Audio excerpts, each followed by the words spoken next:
আসসালামু আলাইকুম রহমতুল্লাহি আবরাকাতু ওয়া মাগফিরাহ।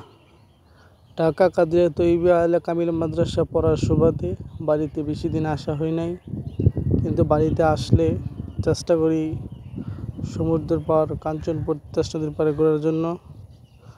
আমাদের বন্ধুবান্ধব ও বড় ভাইদেরকে নিয়ে চলে গেলাম। আজকের এই ভিডিওতে দেখাবো তিতাস নদীর পাড়ের কাঞ্চনপুর আজকে আমাদের ভ্রমণের সেরা মুহূর্তগুলো। এবং যখন আমরা কাঞ্চনপুরের উদ্দেশ্যে রওনা দেওয়ার মনোবাসনা করলাম, তখনই আমাদের বাইরে চিন্তা করলো যে মাছ ধরার জন্য আমরা চলে যাব কাঞ্চনপুরের বিলে। এবং সেখানে শুনছি ভালো ভালো মাছ পাওয়া যায় এবং নদীর পাড়ে নৌকাগুলা দেখতে সামনে তারা চলে যাচ্ছে ছিপ নিয়ে মাছ ধরার জন্য। ঠিক সেই মুহূর্তেই চলে আসে বৃষ্টি আর আমরা বেঁধে চলে যাই এবং নদীর পাড়ে মাছ ধরতে ধরতে কিন্তু মাছ আর ধরতে পারে না, বেঁধে বড় ভাই চলে যাচ্ছে।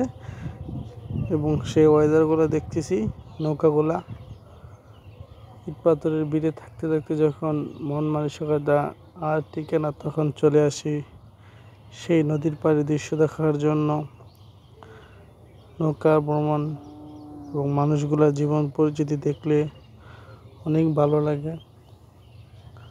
আর ব্রাহ্মণবাড়িয়ার ছেলে নৌকা দেখবো না, পানি চড়বো না, এটা তো হয় নাই কখনো। তার জন্য চলে আসলাম ব্রাহ্মণবাড়িয়া তিতাস নদীর পাড় দেখার জন্য। ছেলেদের গোসল নদী, আমরা চলে যাচ্ছি সামনে মাছ ধরার জন্য। সম্পূর্ণ ভিডিও দেখার জন্য ধন্যবাদ।